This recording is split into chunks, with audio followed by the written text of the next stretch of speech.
बच्चों, तो जैसा कि आप लोग देख रहे होगे कि सर ने क्लासें चालू कर दी हैं आपकी, ठीक है। और यहाँ पर सभी बच्चों के रिक्वायरमेंट में हम लोग ने क्या किया है कि इस बार क्लास 9th को भी लेके आ गए हैं और चीज़ों को अच्छे तरीके से क्लियर करेंगे, ठीक है। परमाणु और अणु, ठीक है। हमारा पहला चैप्टर है, सॉरी थर्ड चैप्टर है परमाणु एवं अणु, एटम्स और मॉलिक्यूल्स। ये हमारा दिया गया है विज्ञान क्लास 9th, ठीक है, जो हम लोग कंप्लीट करने वाले हैं, ठीक है। और नया सत्र 2023-24 एनसीईआरटी है ना, और ये बहुत अच्छी बुक्स है। अगर आप बुक से इसको कंप्लीट कर लेते हैं तो आपके एक भी कॉन्सेप्ट नहीं छूटेंगे। देखो, लिखना तो सबको ही आता है, थ्योरी सबको ही कर लेते हैं, और जब सबको थ्योरी कंप्लीट हो जाती है तो देखो हर कोई छाप लेता है किसी ना किसी बुक से, ठीक। तो हमें क्या करना है, छापना नहीं है, चीज़ों को कंप्लीट करना आगे तक, ताकि हमारा अच्छा स्कोर हो पाए, ठीक। तो इस चैप्टर में हम परमाणु और अणु में हम लोग परिचय पढ़ेंगे, रासायनिक संयोजन के नियम पढ़ेंगे, परमाणु क्या होता है वो पढ़ेंगे, अणु क्या होता है वो पढ़ेंगे, रासायनिक सूत्र लिखना क्या होता है, आणविक द्रव्यमान क्या होता है, अध्ययन का सारांश, एनसीईआरटी जोन और अभ्यास प्रश्न के बारे में भी हम लोग पढ़ेंगे। तो इन सब चीज़ों के बारे में हम लोग पढ़ेंगे। उसके पहले अगर हम देख लें तो यहाँ पर चीज़ों को हम बहुत ज़्यादा लाइटली देख रहे हैं ना। तो बच्चों, परमाणु और अणु के बारे में हम लोग पढ़ने वाले हैं। तो देखो, आपकी वजह से बच्चों मैंने फ़ैन भी बंद कर दिया है। और जो हमारे, अगर देखो मेरी वीडियो अगर कोई मेरे स्कूल वाला कोई बच्चा देख रहा है तो बहुत ही, ठीक है, डरो नहीं यार, ठीक है। मैं अभी भी पढ़ा रहा हूँ, ठीक है। स्कूल से डज नॉट डिपेंड, स्कूल है ना, स्कूल पे मैं मतलब मैं निर्भर नहीं रहता हूँ, ठीक है। मुझे अगर कोई चीज़ आती है तो मैं उसको समझाने का प्रयास पूरा करता हूँ, है ना। तो बच्चों, अंदर मोटिवेशन भर लो अपना, ठीक है, क्योंकि मैं पढ़ाने वाला हूँ चीज़ों को फिर से एक स्टार्टिंग से। तो देखो, परमाणु और अणु हम लोग पढ़ रहे थे, तो हम लोग पढ़ेंगे यहाँ पर परिचय। बोल रहा प्राचीन काल से वैज्ञानिक और दार्शनिक, जो देखो प्राचीन काल का मतलब होता है कि बहुत ही पहले साल से, ठीक। वैज्ञानिक हो गए और दार्शनिक हो गए और पदार्थ की रचना के विषय में कल्पना करते रहे। तो जो वैज्ञानिक हैं, देखो वैज्ञानिक का मतलब होता है कि किसी न किसी चीज़ के बारे में खोज करते रहना, ठीक। जैसे कि अब मान लो मैं वीडियो बना रहा हूँ, मैं और कितने अच्छे तरीके से वीडियो बना सकता हूँ, बच्चों को और कितने अच्छे से 3D से समझा सकता हूँ, ठीक। तो ये मेरा वैज्ञानिकपन है, ठीक है। आगे दिया गया, समय समय पर अनेक विद्वानों ने द्रव्य की संरचना के संदर्भ में अपने विचार प्रस्तुत किए हैं। किसकी? द्रव्य की संरचना के बारे में। यहाँ पर हम बात कर रहे हैं द्रव्य की संरचना के संदर्भ के बारे में विचार प्रस्तुत किया है। फिर आगे दिया गया, द्रव्य की विभाज्यता के मत के विषय में भारत में लगभग 500 ईसा पूर्व विचार किया गया था, तथा भारतीय दार्शनिक महर्षि कणाद 800 ईसा पूर्व के अनुसार पदार्थ अत्यंत सूक्ष्म व अविभाजित कणों से मिलकर बना होता है। तो देखो, एक हमारे महान दार्शनिक थे महर्षि कणाद, ठीक। यहाँ से क्वेश्चन निकल गया था कि महर्षि कणाद ने किस सन में, तो 800 ईसा सन में पदार्थ के अत्यंत सूक्ष्म अविभाजित कणों से मिलकर बना होता है, जिन्हें परम कण कहते हैं। उन्होंने ये बताया था कि जो हमारा पदार्थ होता है वो बहुत ही छोटे छोटे सूक्ष्म कणों से मिलकर बना होता है। अब मान लो, आपको देखा होगा कि चौक है, ठीक। चौक से आप जब लिखते हैं तो चौक की जो डस्ट होती है कितने छोटे छोटे पार्टिकल से मिलकर बनती, पूरी घिस जाती है। अब मान लो यही है पेंसिल की निब, देखो निब, अब आप लिखना स्टार्ट कर दे, घिस रही ना, तो ये छोटे छोटे पार्टिकल होते हैं इसमें भी, बहुत छोटे छोटे पार्टिकल। धूल कण ले लो, वो भी बहुत छोटे छोटे पार्टिकल होते हैं, ठीक।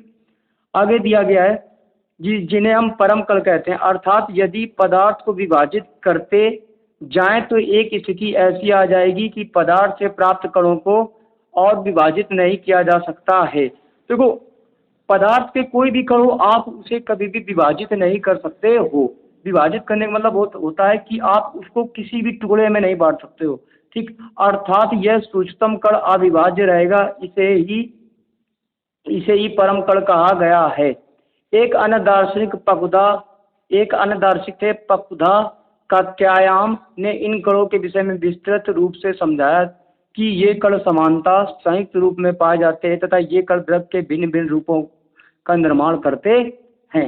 फिर आगे दिया गया है, ग्रीक दार्शनिक लियूसिपस व डेमोक्राइट्स ने भी ऐसा ही अनुमान किया था कि रोम के दार्शनिक लुक्रीटस ने अनुमानों को विस्तृत करते हुए बताया कि यदि हम द्रव्य को विभाजित करते जाएं तो एक स्थिति ऐसी आएगी जब प्राप्त कणों का पुनः विभाजित नहीं किया जा सकेगा। उन्होंने इन कणों को परमाणु कहा था। ये सूक्ष्मतम कण उतने ही प्रकार के होते हैं जितने प्रकार के संसार में पदार्थ होते हैं। उनका कहने का मतलब है कि जो पदार्थ के कण होते हैं वो इतने छोटे होते हैं, इतने छोटे होते हैं जिस प्रकार संसार में लोग होते हैं। ठीक, संसार में जितने प्रकार के लोग होते हैं उतने ही सूक्ष्मतम कण होते हैं। अब लोगों को मतलब देख सकते हो, मनुष्य की प्रजातियां देख लो, मनुष्य कितने हैं, हर शकल के हैं, तो ऐसे ही कण भी होंगे हर प्रकार के। ठीक है, फिर आगे दिया गया है हमारा अगला पॉइंट दिया गया है, यहाँ पर हम लोग बात करेंगे अगर। ठीक है, यहाँ पर दिया गया है एक्स्ट्रा शॉर्ट्स में देखोगे, बोल रहा है सभी नियम वैज्ञानिक के अथक परिश्रम के फलस्वरूप प्राप्त होते हैं।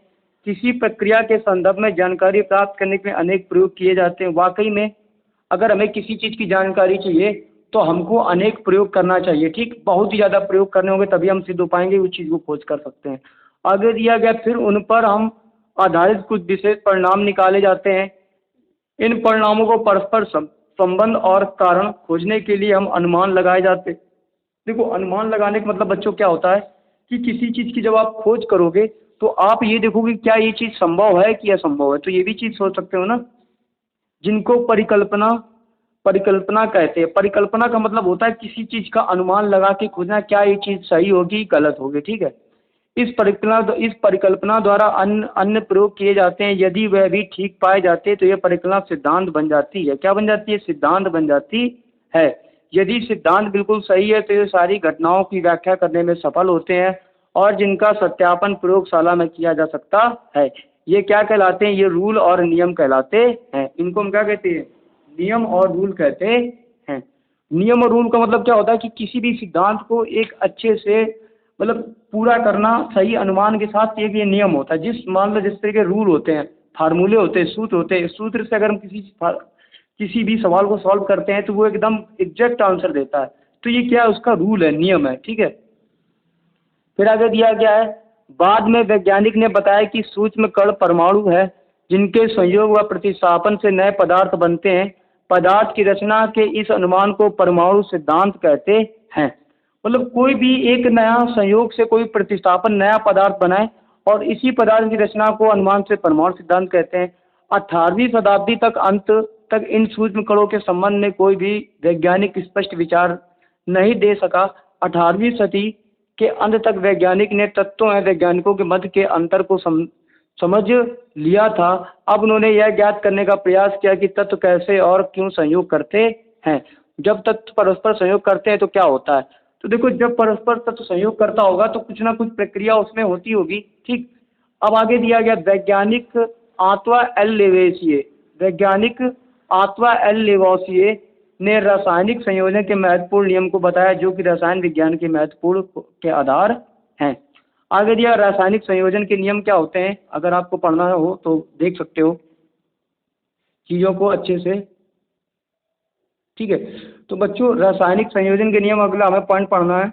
Law of the chemical combination का मतलब क्या होता है? लॉ ऑफ केमिकल कॉम्बिनेशन का मतलब होता है कि किसी भी रासायनिक अभिक्रिया की मात्रात्मक मापों के अध्ययन से ज्ञात होता है कि पदार्थ में रासायनिक अभिक्रियाएं कुछ नियमों के अनुसार होती हैं। इन नियमों को हम रासायनिक संयोजन का नियम कहते हैं।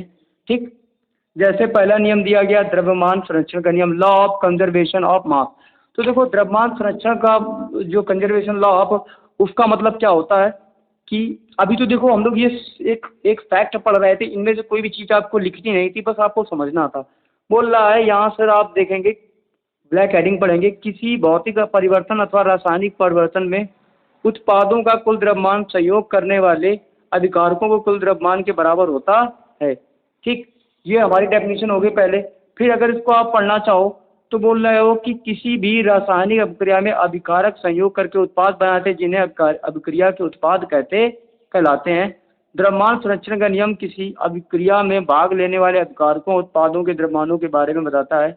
इसे फ्रांसीसी वैज्ञानिक एतवा एल लॉसिये ने सन 1774 में प्रतिपादित किया था। ठीक, आगे दिया गया है अगर द्रव्यमान संरक्षण का आप नियम समझना चाहते हैं तो यहाँ से आप समझेंगे किसी भी भौतिक परिवर्तन अथवा रासायनिक परिवर्तन में द्रव्यमान का ना तो सृजन किया जा सकता है और ना ही विनाश किया जा सकता है। तो कोई भी भौतिक परिवर्तन हो, द्रव्यमान संरक्षण नियम ही यही होता है कि किसी भी भौतिक परिवर्तन को रासायनिक परिवर्तन में द्रव्यमान का सृजन किया जा सकता है और ना ही विनाश किया जा सकता है ना ही उत्पन्न किया जा सकता, ना ही नष्ट किया जा सकता है। ठीक, है ना। तो इस तरीके से चीज़ों को आपको यहाँ तक सीखना था। आगे दिया गया है, ठीक है, प्रक्षेपण है, उसको आपको कुछ नहीं करना है। रासायनिक परिवर्तन में द्रव्यमान संरक्षण क्या होता है, देख लो, यहाँ पे आपको पढ़ना है। अगला टॉपिक हमारा है, किसी भी रासायनिक क्रिया में न तो द्रव्यमान का सृजन किया जा सकता है, ना ही विनाश किया जा सकता है। ठीक, ये चीज़ हमने डेफिनेशन अच्छे से हमें पढ़ना है। फिर आगे दिया गया रासायनिक परिवर्तन में द्रव्यमान संरक्षण क्या होता है, mass conservation in chemical change.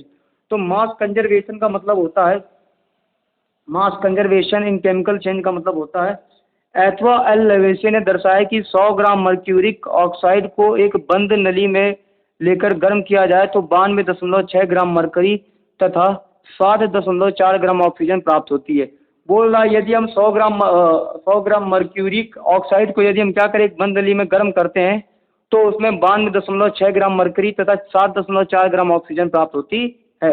Mercuric oxide का मतलब होता है 100 ग्राम में से मरकरी 92.6 ग्राम और ऑक्सीजन 7.4 ग्राम प्राप्त होती है। ठीक, अब अगला दिया गया स्तर अनुपात का नियम क्या होता है। स्तर अनुपात का नियम के बारे में हम लोग समझेंगे। ठीक है, तो स्तर अनुपात का नियम कहता है, यहाँ से पढ़ेंगे, इस नियम का प्रतिपादन सर्वप्रथम जोसेफ प्राउस्ट ने किया था। किसने किया था, स्तर अनुपात का जो नियम है उसका प्रतिपादन जोसेफ प्राउस्ट ने सन 1799 में किया था। किसने किया था, 1799 में किया था। प्रत्येक रासायनिक यौगिक में चाहे वह किसी भी विधि से बनाया या प्राप्त किया गया हो, तत्वों के द्रव्यमान का एक निश्चित अनुपात में संयुक्त रहते हैं। ठीक, आगे फिर आपका न्यूमेरिकल दिया गया है। न्यूमेरिकल आप चाहो तो ये उदाहरण दिया गया, आप चाहो तो ये न्यूमेरिकल लगा सकते हो। ठीक, अभी हम लोग न्यूमेरिकल की बात ही नहीं कर रहे हैं। ठीक है, तो ये एक दिन न्यूमेरिकल की सारे न्यूमेरिकल की क्लास लेके आएंगे। ठीक है, यहाँ से फिर यहाँ से दिया गया है न्यूमेरिकल, अगर देखना चाहो तो आप यहाँ से न्यूमेरिकल लगा सकते हो। ठीक है, चीज़ों को अच्छे से कंप्लीट कर सकते हो। न्यूमेरिकल की स्क्रीनशॉट लीजिएगा करना चाहो तो। ठीक, एक क्लास न्यूमेरिकल की भी होगी हम लोग की। ठीक, अब आगे आ जाओ, डाल्टन का परमाणु सिद्धांत क्या होता है। अब हम लोग पढ़ेंगे डाल्टन का परमाणु सिद्धांत के बारे में, चीज़ों को हम पढ़ेंगे। डाल्टन के परमाणु सिद्धांत का मतलब क्या होता है, देखो, तो यहाँ पे देखो, आप चीज़ों को देखोगे, देखो, डाल्टन का परमाणु सिद्धांत का मतलब होता है यहाँ पर कि रासायनिक संयोजन के नियम प्रस्तावित होने के पश्चात वैज्ञानिकों के समझ उन नियमों को सुशिष्ट व्याख्या की कठिनाई उत्पन्न हुई। इस समस्या का निराकार अंग्रेज वैज्ञानिक जॉन डाल्टन ने किया। उन्होंने द्रव की प्रकृति के विषय में एक आधारभूत सिद्धांत प्रतिपादित किया कि जो, देखो, यहाँ से अगर हमारा पॉइंट मिल रहा है कि द्रव छोटे छोटे कणों से मिलकर बना है जिसमें उपद्रव के समस्त गुण विद्यमान होते हैं। ठीक है, उन्होंने इन कणों को रासायनिक क्रिया में भाग लेने वाला अविभाज्य कण बताते हुए परमाणु की संज्ञा दी। ठीक, कि उन्होंने यही बताया था जॉन डाल्टन ने कि जो हमारा द्रव होता है वो छोटे छोटे कणों से मिलकर बना होता है, जिसे द्रव के समस्त गुण विद्यमान होते हैं। क्या होते हैं, जिसमें द्रव के समस्त गुण क्या होते हैं, विद्यमान होते हैं। ठीक है, थोड़ा सा पास कर लिया ज़्यादा अच्छा रहेगा। ठीक है, गुण विद्यमान होते हैं। ठीक, आगे दिया गया है। ठीक, फिर यहाँ से अगर बात करेंगे, यहाँ से अब डाल्टन के अनुसार द्रव चाहे तत्व या यौगिक या मिश्रण हो, वह छोटे छोटे अविभाज्य सूक्ष्म कणों से मिलकर बने होते हैं। इन्हें परमाणु कहा गया क्योंकि डाल्टन के सिद्धांत को निम्नलिखित परिकल्पना निम्नलिखित हैं। जैसे सभी द्रव छोटे छोटे कणों से मिलकर बने होते हैं जिन्हें परमाणु कहते हैं। कोई पूछे परमाणु क्या होता है, तो सभी द्रव के छोटे छोटे कण जिससे मिलकर बने उन्हें परमाणु कहते हैं। अतः परमाणु द्रव की सबसे छोटा कण है क्योंकि किसी भी रासायनिक विधि द्वारा आप विभाजित नहीं किया सकता। कोई पूछे परमाणु को विभाजित कर सकते हैं, तो हम लोग बोलेंगे सर परमाणु को विभाजित नहीं कर सकते हैं। ठीक, परमाणु केवल रासायनिक अभिक्रिया में भाग लेते हैं। दूसरा पॉइंट दिया गया है, परमाणु अविभाज्य सूक्ष्म कण है, इन्हें तो ना नष्ट किया जा सकता है और ना ही सृजित किया जा सकता है। परमाणु अविनाशी होता है। परमाणु का मतलब होता है कि परमाणु को हम ना ही विभाज्य कर सकते हैं ना ही नष्ट कर सकते हैं। ठीक है, आगे दिया गया, एक तत्व के परमाणु का आकार व द्रव्यमान व रासायनिक गुणों में एक दूसरे के समान होते हैं। इनका द्रव्यमान निश्चित होता है। कोई पूछे ये बताओ क्या परमाणु का द्रव्यमान निश्चित होता है, तो आप लोग बोलोगे यस सर परमाणु का द्रव्यमान निश्चित होता है। आगे अगला दिया गया टॉपिक हमारा, विभिन्न तत्वों के परमाणु का आकार, द्रव्यमान तथा उन सभी गुणों के एक दूसरे से भिन्न होते हैं। जो परमाणु का आकार होता है, द्रव्यमान होता है, वो अन्य सभी के गुणों से भिन्न होता है। मतलब अन्य सभी के द्रव्यमानों से क्या होता है, भिन्न होता है। भिन्न का मतलब होता है कि हर एक परमाणु एक सेम आकार का थोड़ी हो सकता है, अलग अलग हो सकता है ना। अगला दिया गया है भिन्न भिन्न तत्वों के परमाणु परस्पर छोटी पूर्ण संख्या के अनुपात में संयोग करके एक यौगिक निर्मित करते हैं। तो हमारे जो भिन्न भिन्न तत्व होंगे उनके परमाणु यदि हम परस्पर छोटे पूर्ण संख्या के अनुपात में अगर संयोग कर यौगिक को निर्मित करते हैं। अगला दिया गया है किसी भी यौगिक में परमाणु का सापेक्ष संख्या व प्रकार निश्चित होते हैं। अगला दिया गया है, अब हमारी जो डेफिनेशन है उसको देख लो। डाल्टन के सिद्धांत के अनुसार परमाणु तत्व का वह छोटे से छोटा अविभाज्य कण है जो किसी रासायनिक क्रिया में भाग ले सकता है। ठीक है, तो वही चीज है कि डाल्टन साहब ने बताया था कि परमाणु जो तत्व होता है वो इतना छोटे से छोटा कण होता है, अविभाज्य कण है जो किसी रासायनिक क्रिया में भाग ले सकता है। आगे दिया गया रासायनिक संयोजन के नियमों की व्याख्या कीजिएगा। डाल्टन का परमाणु सिद्धांत रासायनिक संयोजन के दोनों नियमों और जिनके अध्ययन हमने अभी किया है वो भली बात स्पष्ट किया जा सकता है। जैसा पहला दिया गया द्रव्यमान संरक्षण का नियम, फिर अगला दिया गया द्रव्यमान संरक्षण के नियम के बाद अगर आप बात करोगे तो स्तर अनुपात के नियम की व्याख्या। किसकी? स्तर अनुपात के नियम की व्याख्या हम लोग करें। तो यहाँ पर हम लोग द्रव्यमान संरक्षण नियम की बात करेंगे। तो देखो द्रव्यमान संरक्षण नियम की व्याख्या करने के लिए क्या करेंगे, डाल्टन के परमाणु सिद्धांत का एक ही अभिप्रेत यह प्रस्तावित करती है कि परमाणु एक अविभाज्य कण है। देखो हमें इस पूरी किताब में एक ही टॉपिक मिला है, पॉइंट मिल रहा है कि सर कोई भी कुछ भी मिला कर दो, परमाणु की अगर बात आ जाती है तो परमाणु सबसे सूक्ष्म कण होता है और ये अविभाज्य होता है। ठीक, इसको हम नष्ट नहीं कर सकते हैं। ठीक है, वही पॉइंट मिल रहा है। ठीक है, ठीक है ना। आगे दिया गया है स्तर अनुपात का नियम क्या होता है। स्तर अनुपात के नियम की व्याख्या डाल्टन के परमाणु सिद्धांत की एक अन्य अभिप्रेत के अनुसार एक तत्व के परमाणु का आकार व द्रव्यमान तथा द्रव्यमान तथा रासायनिक, अगर आपको देखोगे यहाँ से दिखाई दे रहा होगा अच्छे से, देखो सिंपल है। रासायनिक गुणों में एक दूसरे के समान होते हैं। इनका द्रव्यमान निश्चित होता है। जैसे कार्बन डाइऑक्साइड में कार्बन और ऑक्सीजन तत्व विद्यमान होते हैं, इसी प्रकार इनका भी गुण निश्चित होता है, इनमें द्रव्यमान भी निश्चित होता है। ठीक, अगला दिया गया है डाल्टन के परमाणु सिद्धांत की कमियां क्या थी। तो डाल्टन के परमाणु सिद्धांत की जो कमियां थी हम उनके बारे में बात करेंगे। तो देखो हम बिल्कुल यहाँ से हम बात करेंगे, पूरे पॉइंट पूरे चार के चारों पॉइंट यहाँ से हम लोग कंप्लीट करेंगे आपको। ठीक है, देखो आपके जो सर पढ़ा रहे हैं उनकी नोट्स बनाइए आप लोग। अगर मेरी क्लास, अगर बच्चों स्कूल वाले अगर हो, आप लोग पढ़ रहे हो क्लास 9 की साइंस, तो आप अपने स्कूल वालों से नोट्स बनाइए। मैं चीज़ों को जो समझा रहा हूँ बस उनको वीडियो को एक बार नहीं, दो बार नहीं, तीन बार नहीं, कान में हेडफोन लगा के देखो। ठीक है, दिया गया परमाणु विभाज्य पाया गया है। यह अनेक अपरमाणु कणों जैसे इलेक्ट्रॉन, प्रोटॉन, न्यूट्रॉन आदि से मिलकर बना होता है। इसके बारे में हम अगले अध्याय में पढ़ेंगे। तो एक चीज और याद रखो कि जो परमाणु होता है वो विभाज्य पाया गया, बोल रहा है कि इसमें कमी हो गई। ठीक, परमाणु में इलेक्ट्रॉन होता है, प्रोटॉन होता है और न्यूट्रॉन पाया जाता है। ठीक है, अगला दिया गया पॉइंट हमारा, समान तत्व के परमाणु के भिन्न भिन्न द्रव्यमान हो सकते हैं। समान तत्व के परमाणु के भिन्न भिन्न द्रव्यमान हो सकते हैं, जैसे समस्थानिक तत्व। ठीक, समस्थानिक क्या होता है, संभारिक क्या होता है, सब हम लोग पढ़ेंगे इसी में। ठीक, अगला दिया गया है विभिन्न तत्वों के परमाणु के समान द्रव्यमान हो सकते हैं, जैसे संभारी तत्व। ठीक, अगला दिया गया अगला दिया गया भिन्न तत्वों के परमाणु सदैव सरल पूर्ण संख्या के अनुपात में संयोग करके किसी यौगिक के अणु नहीं बनाते हैं। ठीक, जैसे एग्जाम्पल में बोलेगा सुक्रोज का अणु C12H10O11 द्वारा व्यक्त किया जाता है। ठीक, और इसका जो सरल अनुपात उपस्थित नहीं होता क्योंकि इसका वास्तविक अनुपात कितना होता है, 12:22:11 होता है। ठीक, आगे दिया गया अगला टॉपिक हमारा बच्चों लोग, तो अगला टॉपिक हमारा देखो, ध्यान से देखोगे आप यहाँ से, अगला टॉपिक हमारा होता है परमाणु क्या होता है, व्हाट इज अ एटम। तो atom is a atom is a नहीं बोलेंगे, परमाणु क्या है, परमाणु है।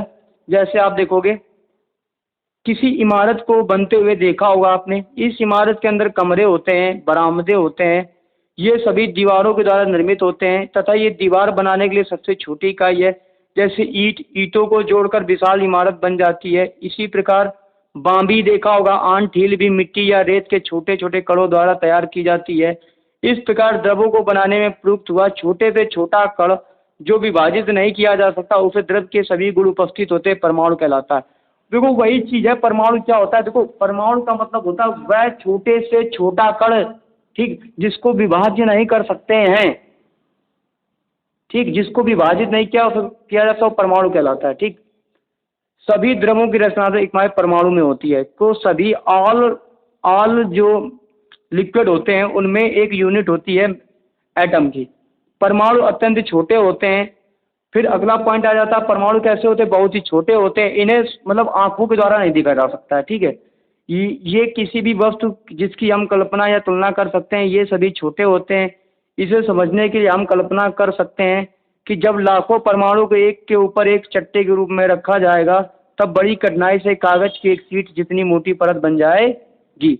तो वही चीज़ है कि छोटे से छोटे कण को आप इकट्ठा करते रहो तो एकदम की बड़ा ढेर बन जाएगा इससे। ठीक है, अगला दिया गया है, आपको परमाणु का सूक्ष्मता का आभास हो जाएगा। किसी एक परमाणु का आकार मापना अत्यंत कठिन कार्य है। ठीक ठीक, फिर इसे मापने की विधि का अध्ययन में हम बात करेंगे। आगे दिया गया है, यहाँ से आप पॉइंट पकड़ेंगे आप, किसी परमाणु का आकार उसकी त्रिज्या, जिसे परमाणु त्रिज्या कहते हैं, से मापा जाता है।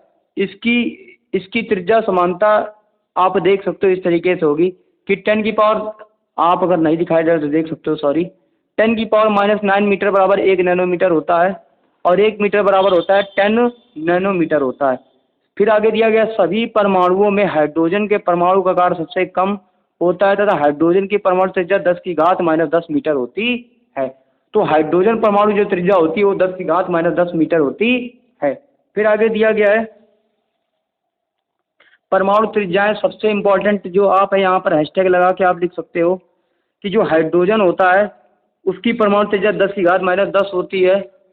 जल का अणु होता है उसकी परमाणु त्रिज्या 10⁻9 होती है। हीमोग्लोबिन होती है उसकी परमाणु त्रिज्या 10⁻8 होती है। रेत कण उसकी परमाणु त्रिज्या 10⁻4 होती है। चींटी का परमाणु त्रिज्या कितनी होती है, 10⁻9। सेब का कितना होता है, 10⁻1 होता है। ठीक, देखो एसटीएम का फुल फॉर्म यहाँ से आप देख सकते हो, अच्छा है। एसटीएम का फुल फॉर्म होता है स्कैनिंग, है ना, ट्यूनलिंग, दिया गया स्कैनिंग ट्यूनलिंग माइक्रोस्कोप, स्कैनिंग ट्यूनलिंग और माइक्रोस्कोप। ठीक, आगे कह रहा है कि हाइड्रोजन की परमाणु त्रिज्या 0.037 होती है। हीलियम की 0.093 होती है। लिथियम की परमाणु त्रिज्या होती है 0.134 होती है। कार्बन की होती है 0.77 होती है। नाइट्रोजन की 0.74 होती है। ऑक्सीजन की परमाणु त्रिज्या 0.073 होती है। सोडियम की 0.154 होती है परमाणु त्रिज्या। किसमें होती है, नैनोमीटर में। तो ये सब चीज़ें आपको पता होनी चाहिए। ठीक है, आगे दिया गया है, विभिन्न तत्वों के परमाणु के आधुनिक प्रतीक क्या होते हैं। विभिन्न तत्वों के परमाणु के आधुनिक प्रतीक क्या होते हैं। What are the modern day of the symbol of atoms of the different animals. ठीक, सॉरी एलिमेंट। ठीक, तो देखो अब तक कि हमारे कितने तत्व हैं, 118 तत्व हैं। आप इसको अंडरलाइन लगा के लिख लो कि सर हमारे पास टोटल तत्व कितने हैं, 118 तत्व हैं। ठीक है, ठीक है, सबसे ज़्यादा हमारे पास कितने, 118 तत्व हैं, ये आप कर लो। तत्व को उसको संकेत के रूप में हम प्रदर्शित करते हैं। ठीक है, तत्वों को हम उसके संकेत के रूप में प्रदर्शित करते हैं। ठीक, बस यहाँ तक हो गया, उसके बाद आपको कोई पॉइंट नहीं इसमें पढ़ना है आपको। आगे दिया गया, जैसे संकेत का मतलब होता है, आप यहाँ देख लो आके, ठीक है, कोई दिक्कत नहीं है। संकेत का मतलब यहाँ से अगर हम बात करेंगे तो यहाँ दिया गया है, हाइड्रोजन का सिंबल ऐसा होता है, पोटास का सिंबल ऐसा होता है, लेड का ऐसा सिंबल होता है, गोल्ड का इस तरीके से होता है, बेराइट का हिस्सा होता है, कार्बन का ब्लैक होता है, ऑक्सीजन का खाली बॉक्स होता है, आयरन का इस तरीके से सिंबल होता है, प्लेटिनम का पी होता है, मरकरी का इस तरीके से सिंबल होता है, कार्बन का सी होता है, सल्फर का प्लस होता है, सोडियम का देखो डबल लाइन बीच में बना है, सिल्वर का एस होता है, जिंक के जेड होता है। बोल रहा है किसके द्वारा, डाल्टन द्वारा सुझाया गया कुछ तत्वों के प्रतीक थे ये। ठीक है, ठीक,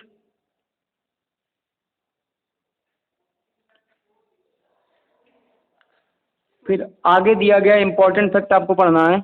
रसायन विज्ञान के क्षेत्र में होने वाले समग्र विकास तथा शोध कार्यों का मार्गदर्शन एक संस्था अंतर्राष्ट्रीय विशुद्ध अनुप्रयुक्त रसायन संघ द्वारा IUPAC होती है। क्या होती है, IUPAC, इंटरनेशनल, IUPAC का full form international union of pure and applied chemistry.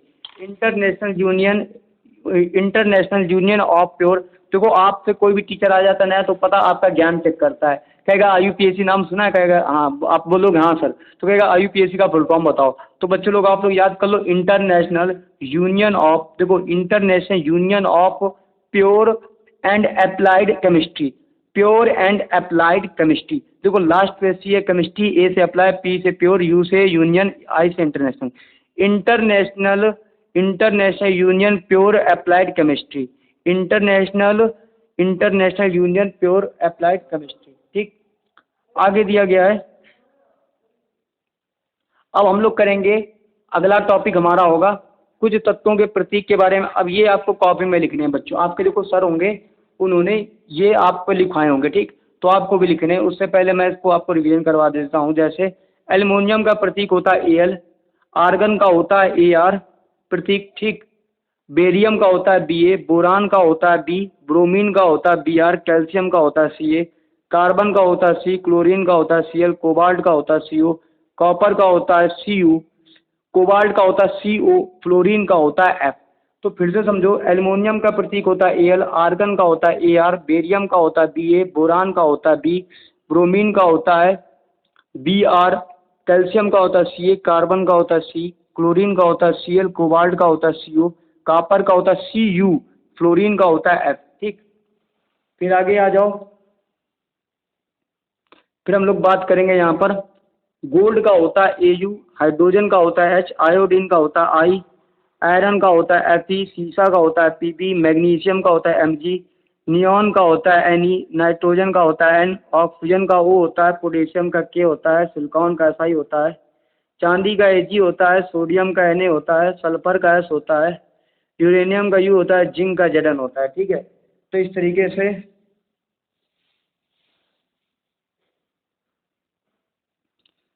Gold का Au होता है, हाइड्रोजन का H होता है, आयरन का I होता है, सीसा का लेड Pb होता है, सीसा का, मैग्नीशियम का Mg होता है, नियॉन का Ne होता है, नाइट्रोजन का N होता है, ऑक्सीजन का O होता है, पोटेशियम का K होता है, सिलिकॉन का Si होता है, चांदी का Ag होता है, सोडियम का Na होता है, सल्फर का S होता है, यूरेनियम का U होता है, जिंक का Zn होता है। ठीक, ठीक, आगे दिया गया है लैटिन भाषा में बनाए गए तत्वों के प्रतीक। फिर अगली हेडिंग ये आपको लिखनी है, सिल्वर को बोलते हैं अर्जेंटम का मतलब Ag, कॉपर को बोलते हैं क्यूपरम मतलब Cu, गोल्ड को बोलते हैं ऑरम का मतलब Au, आयरन को बोलते हैं फेरम Fe, मरकरी को बोलते हैं हाइड्रोजीरियम Hg, कैल्शियम का होता है K, सोडियम का होता है नाइट्रोजन Na, लेड का होता है प्लम्बम Pb, एंटीमनी का होता है Sb, स्टेबियम, टंगस्टन का होता है वॉल्फ्रम जर्मन W। ठीक, तो इस तरीके से कुछ चीज़ें होती हैं। ठीक, अगर आपको नहीं दिखाई दे रहा तो चलो फिर से देख लो, टंगस्टन का W, एंटीमनी स्टेबियम का Sb, लेड सीसा प्लम्बम का होता है Pb, सोडियम नाइट्रियम का होता है Na, पोटेशियम कैल्शियम का होता है K, मर्क्यूरी हाइड्रोजन का होता है Hg, आयरन फेरम का होता है Fe, गोल्ड ऑरम का होता है Au, कॉपर का होता है Cu, सिल्वर का होता है Ag। ठीक, चैप्टर कहोगे ज़्यादा बड़ा नहीं है, 2 ही पेज 3 पेज हैं आपके, ठीक है, वो हम लोग कंप्लीट कर लेंगे।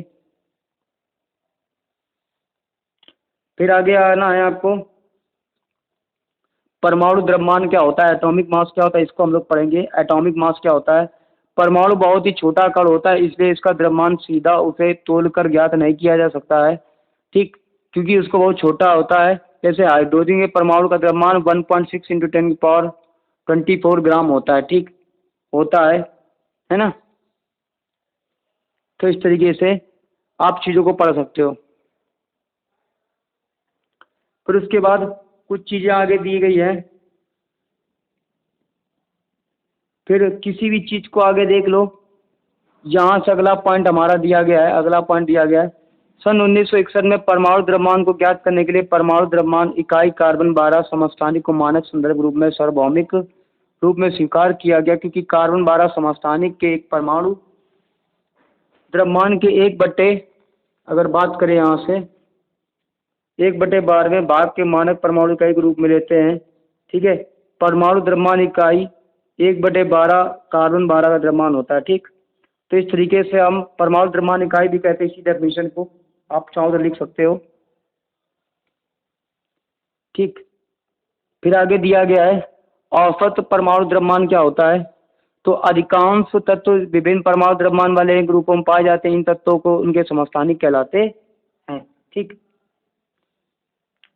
तो ये कुछ चीजें हैं, छोटी छोटी डेफिनेशन है, आप लोग चाहो तो पढ़ सकते हो। ठीक है, आगे दिया गया कुछ तत्वों के परमाणु द्रव्यमान क्या होते हैं। जैसे हाइड्रोजन का परमाणु द्रव्यमान होता है 1, कार्बन का होता है 12, नाइट्रोजन का 14 होता है, ऑक्सीजन का 16 होता है। ठीक है, और सोडियम का 23 होता है, मैग्नीशियम का 24 होता है।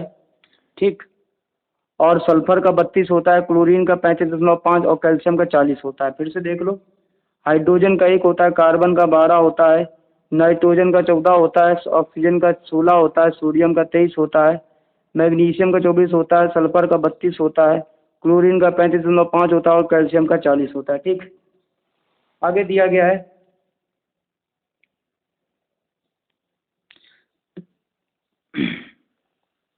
आगे चीजें को देखो, इसको हम क्या करेंगे, फिर हम यहाँ से पढ़ेंगे अणु क्या होता है। ठीक है, अब अगला टॉपिक हम लोग करेंगे अणु क्या होता है। तो सिंपल है, अब यहाँ से आप देखेंगे अणु, उसको छोड़ दीजिएगा। ठीक है, दिया गया है द्रव का वह सूक्ष्मतम कण, यहाँ से आप पढ़ोगे द्रव का वह सूक्ष्मतम कण जो परमाणु से मिलकर बना होता है, जो स्वतंत्र अवस्था में रहता है, जिसमें द्रव के सभी गुणधर्म विद्यमान रहते हैं, अणु कहलाता है। ठीक है, फिर आगे दिया गया तत्वों के अणु क्या होते हैं। बोल रहा तत्वों के अणु एक ही प्रकार के परमाणु से मिलकर बने होते हैं। ये एक परमाणु मोनो दिया गया है, मोनो एटॉमिक होते हैं, डायोटॉमिक होते हैं द्विपरमाणु, और बहुपरमाणु को मल्टीएटॉमिक होते हैं। किसी अणु के संरचना में प्रयुक्त होने वाले परमाणु की संख्या उसकी परमाणुकता कहलाती है, ऑटोमेटिसिटी कहलाती है। ठीक है, उसके बाद आपको क्या करना है, सिंपल है, ये क्लोरीन अणु का ठीक है चित्र है, और ये सल्फरेट का है, और ये कार्बन का आपका चित्र है। ठीक है, तो आप देख सकते हो यहाँ पर।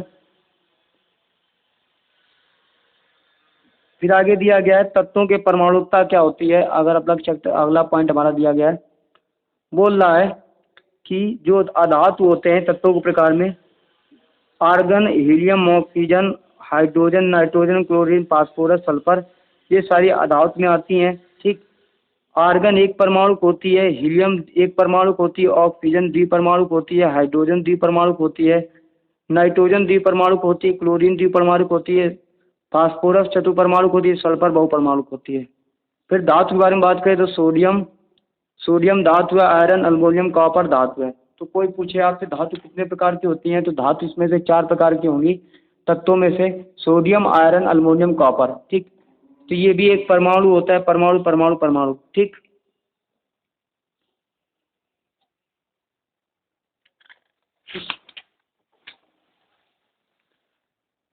फिर आगे अगली हेडिंग डालनी है आपको, यहाँ से टॉपिक्स कुछ यौगिक के अणु क्या डालने हैं, हेडिंग कुछ यौगिकों के अणु डालने हैं।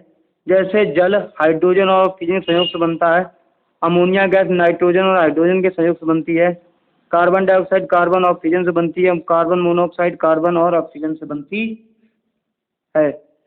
उसका अनुपात होता है 1:8, और हाइड्रोजन और ऑक्सीजन का अनुपात 1:8 होगा, नाइट्रोजन और हाइड्रोजन का अनुपात 14.3 होगा, कार्बन और ऑक्सीजन का अनुपात 3.8 होगा। सॉरी 3 रेशियो होगा, ये सारे रेशियो 1:8, नाइट्रोजन का 14:3, कार्बन ऑक्सीजन का 3:8 और कार्बन ऑक्सीजन का 3:4 होगा। ठीक, ऐसे यौगिक जो आयनों के संयोग से बनते हैं उन्हें आयनिक यौगिक कहते हैं। ठीक, अगला आपको ये नोट करना है, आयनिक यौगिक क्या होता है, संगठन तत्व क्या होता है, द्रव्यमान अनुपात क्या होता है। कैल्शियम ऑक्साइड क्या होता है, कैल्शियम ऑक्सीजन से बनता है, जिसका रेशियो होता है 5:2। मैग्नीशियम सल्फाइड मैग्नीशियम सल्फर से बनता है, जिसका रेशियो होता है 3:4।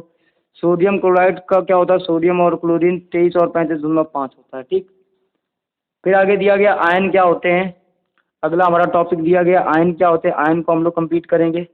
ठीक, बोल रहा धातु और अधातु युक्त यौगिक जिनमें आवेशित कणों से मिलकर बने होते हैं, इनमें से कुछ यौगिक जल में डालने पर एक अवयव में 2 भागों में विभक्त हो जाते हैं। इन अवयवों को स्वतंत्र धन या ऋण आवेश में होता है। जैसे परमाणु या परमाणुओं के ऐसा समूह जिस पर स्वतंत्र आवेश विद्यमान होता है उन्हें आयन कहते हैं। जैसे सोडियम पर N+ आयन है क्लोरीन, ठीक, तो प्लस क्लोरीन, और NH4 पे प्लस आयन, सल्फ्यूरिक पे 2⁻⁻ है, एल्युमिनियम पर 3 आयन है। आयन दो प्रकार के धनावेशित और ऋणावेशित होते हैं। अब आपको बताना होगा सर कि धनावेशित और ऋणावेशित आयन में कौन कौन से होंगे। जैसे धनावेशित का मतलब होता है कैटायंस को धनावेशित बोलते हैं और एनायंस को ऋणावेशित बोलते हैं। कैटायंस को धनावेशित बोलते हैं और ठीक है, और ऋणावेशित को एनोयंस बोलते हैं। ठीक, बोल रहा है ऐसा परमाणु या परमाणुओं का समूह जिस पर धनावेश होता है धनावेशित आयन या क्षारकीय मूलक कहलाते हैं। जैसे NH4+ ion, Mg+2 ion, copper 2+ ion, Fe3+ ion. ठीक, ऋणावेशित आयन क्या होते हैं? परमाणु या परमाणु का ऐसा समूह जिस पर ऋणावेशित होता है ऋणावेशित आयन या अम्लीय मूलक कहलाते हैं। जैसे क्लोरीन, कार्बोनिक, ठीक, SO3 PO4 इत्यादि। ठीक है, फिर आगे दिया गया है कुछ आयनों के नाम और प्रतीक आपको पढ़ने हैं। ठीक, कुछ नाम के सिंबल्स तो मैं भी भूल जाता हूँ। ठीक है, जैसे सोडियम का N+ आयन होता है, पोटेशियम पे प्लस होता है, सिल्वर पे Ag होता है, कॉपर पे Cu+ होता है, मैग्नीशियम पे Mg2+ होता है, कैल्शियम पे Ca2+ होता है, जिंक पर Zn+2 होता है, आयरन Fe2+ होता है, कॉपर पे Cu2+ होता है, एल्युमिनियम पे Al3+ होता है, आयरन पे Fe3+ होता है। ठीक है, हाइड्रोजन पर H+ आयन, हाइड्राइड पे H- होता है, क्लोराइड पे Cl- होता है, ब्रोमाइन पे Br- होता है, आयोडाइड पे I- होता है, ऑक्साइड पे O2- होता है, सल्फाइड पर H2- होता है, नाइट्राइड पे N3 होता है, फास्फेट PO4, सल्फेट पे SO4, सल्फाइड पे SO3, कार्बोनेट CO3। तो फास्फेट PO4 पे 3- होते हैं, सल्फेट पे SO4 पे -2, सल्फाइड पे SO3, कार्बोनेट पे 2 आयन होते हैं, हाइड्रोजन कार्बोनेट पे HCO3, हाइड्रोजन कार्बोनेट पे -1 आयन होता है, नाइट्रेट पर -1 आयन होता है, और हाइड्रोक्साइड पर OH- आयन होता है, अमोनियम पर NH4+ आयन होता है। ठीक, तो अगला दिया गया रासायनिक सूत्र लिखना क्या होता है। अगला टॉपिक हमारा दिया गया रासायनिक सूत्र क्या होता है। बोल रहा है किसी भी पदार्थ के अणु को संकेत द्वारा प्रकट करने वाला चिन्ह, ठीक, उसका रासायनिक सूत्र या अणु सूत्र कहलाता है।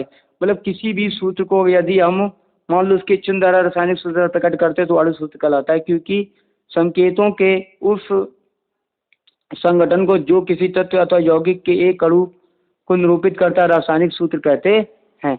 आगे दिया गया तत्वों के संयोजन की क्षमता संयोजनकता कहलाती है। क्या कहलाती है? वैलेंसी कहलाती है। तो तत्वों की जो संयोजन की क्षमता होती है वो वैलेंसी कहलाती है। ठीक है, वैलेंसी कहलाती है। ठीक है, अब देख लो जैसे सरल यौगिक का सूत्र क्या होता है। अब तो टॉपिक छोड़ दो, ज़्यादा कुछ टॉपिक आपके सर बेसिक में कंप्लीट करवाएंगे। ठीक है, आगे दिया गया है सरल यौगिक सूत्र, formula of the simple compound. Formula of simple compound दिया गया है कि किसी भी देखो किसी भी यौगिक को सूत्र लिखने के, जैसे हाइड्रोजन क्लोराइड का सूत्र क्या होता है, तो हाइड्रोजन पे 1 होता है चार्ज और Cl पर 1 होता है, तो हाइड्रोक्लोरिक बन जाता है, Cl पर माइनस चार्ज होता है। हाइड्रोजन सल्फाइड का सूत्र देखेंगे तो हाइड्रोजन H2S होता है। क्या होता है? H2S। ठीक, इसी प्रकार देखेंगे कार्बन टेट्राक्लोराइड का फार्मूला होता है CCl4 होता है। क्या होता है? मैग्नीशियम क्लोराइड का सूत्र होता है MgCl2 होता है। क्या होता है? MgCl2 होता है। ठीक है, एल्युमिनियम ऑक्साइड का होता है Al2O3। क्या होता है? Al2O3। कैल्शियम ऑक्साइड का सूत्र की बात करें यहाँ पर हम, तो कैल्शियम ऑक्साइड की सूत्र होता है CaO होता है। क्या होता है? CaO होता है। ठीक, सोडियम नाइट्रेट का फार्मूला होता है NaNO3 होता है। ठीक, उसके बाद हम बात करेंगे कैल्शियम हाइड्रोक्साइड का सूत्र होता है COH का वोल्टाइज, कैल्शियम हाइड्रोक्साइड सूत्र COH का वोल्टाइज होता है। सोडियम कार्बोनेट का सूत्र होता है Na2CO3 होता है। अमोनियम सल्फेट का सूत्र होता है NH4 का वोल्टाइज SO4, NH4 का वोल्टाइज SO4 होता है। ठीक है, इस प्रकार सूत्र हमारे होते हैं। हम लोगों ने सूत्र को कंप्लीट कर लिया है बच्चों। ठीक, आगे दिया गया है आणविक द्रव्यमान क्या होता है। ठीक है, तो हम लोग अगला टॉपिक हमारा आणविक द्रव्यमान को हम लोग कंप्लीट करने वाले हैं। बोल रहा है आणविक, यहाँ से कंप्लीट करेंगे। आणविक द्रव्यमान किसी अणु का वह सापेक्ष द्रव्यमान जिसे परमाणु द्रव्यमान की इकाई द्वारा व्यक्त किया जाता है। ठीक, उसे हम लोग आणविक द्रव्यमान कहते हैं। उसके बाद ये अगर फार्मूला है, ये सूत्र है, ये आप चाहो तो एग्जाम्पल को सॉल्व कर सकते हो, न्यूमेरिकल को, ठीक है। तो न्यूमेरिकल क्लास हम लोग अलग से करेंगे, अभी हम लोग थ्योरी वाला पार्ट कर रहे हैं, ठीक है। अगला दिया गया है सूत्र इकाई द्रव्यमान क्या होता है। किसी पदार्थ का सूत्र इकाई द्रव्यमान उसके सभी संघटक परमाणु के परमाणु द्रव्यमान का योग होता है, ठीक। फिर आगे देख सकते हो, ये एग्जाम्पल हमारे सॉल्व हैं, ये आप चाहो तो लगा सकते हो, ठीक है। आगे दिया गया है परमाणु द्रव्यमान और ग्राम द्रव्यमान आणविक द्रव्यमान क्या होता है। तो देख लो, इसको आपको समझना है कि ग्राम परमाणु द्रव्यमान किसी पदार्थ के ग्रामों की वह मात्रा होता है जो संख्यात्मक रूप से उसके परमाणु द्रव्यमान के बराबर होती है, उस पदार्थ का ग्राम परमाणु द्रव्यमान कहलाती है, ठीक। ग्राम आणविक आयतन, ग्राम आणविक द्रव्यमान किसी पदार्थ के ग्रामों की मात्रा जो संख्यात्मक रूप में उसके अणु द्रव्यमान को बराबर होती है, उसे उस पदार्थ ग्राम आणविक द्रव्यमान कहते हैं, ठीक। आगे दिया गया है आपका आणविक द्रव्यमान क्या होता है कि किसी भी पदार्थ में 1 ग्राम आणविक द्रव्यमान का गैसीय अवस्था में आयतन ग्राम आणविक द्रव्यमान कहलाता है, ठीक। आगे दिया गया परमाणु द्रव्यमान की इकाई क्या होती है। तो परमाणु द्रव्यमान की इकाई के लिए आपको कार्बन 12 के एक परमाणु के द्रव्यमान के 12वें भाग को परमाणु द्रव्यमान इकाई कहते हैं, ठीक। इसे इस तरीके से प्रदर्शित करते हैं, 1 mu बराबर होता है 1.6 × 10⁻24 ग्राम, एक परमाणु द्रव्यमान, ठीक। अवगाड्रो संख्या क्या होती है, 1 mu बराबर होता है 1/n0, और अवगाड्रो संख्या होती है 6.022 × 10⁻23, 6.022 × 10⁻23 होती है अवगाड्रो संख्या, ठीक। आगे दिया गया है, हम लोग पढ़ेंगे एनसीईआरटी जोन को पढ़ेंगे पूरा, ठीक है, पूरा एक साथ कंप्लीट करेंगे अब हम लोग, ठीक, चीज़ों को अच्छे से।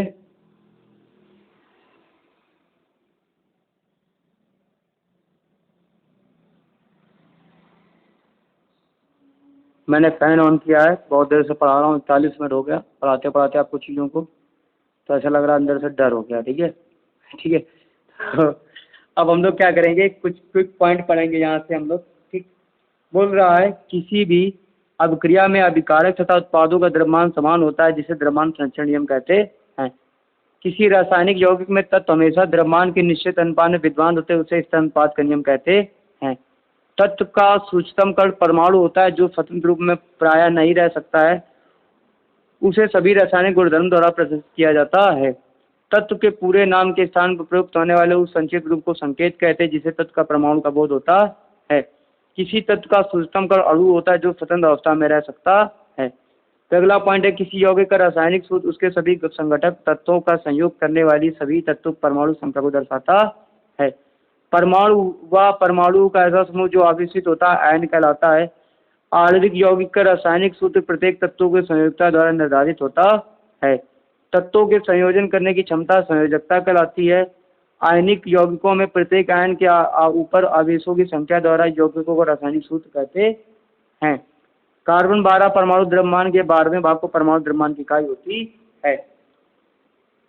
फिर आप लोग क्या करेंगे, फिर ये आपका एनसीईआरटी जोन दिया गया बच्चों, चाहो तो आप एक बार में इस चीज़ों को स्क्रीनशॉट ले सकते हैं। मैं थोड़ा सा ये लोग पूरा फिट कर दे रहा हूँ, अब आप लोग स्क्रीनशॉट ले सकते हो, ठीक है। अच्छे से पढ़ने वाले बच्चे हैं जो सारे स्क्रीनशॉट ले लेंगे, ठीक है।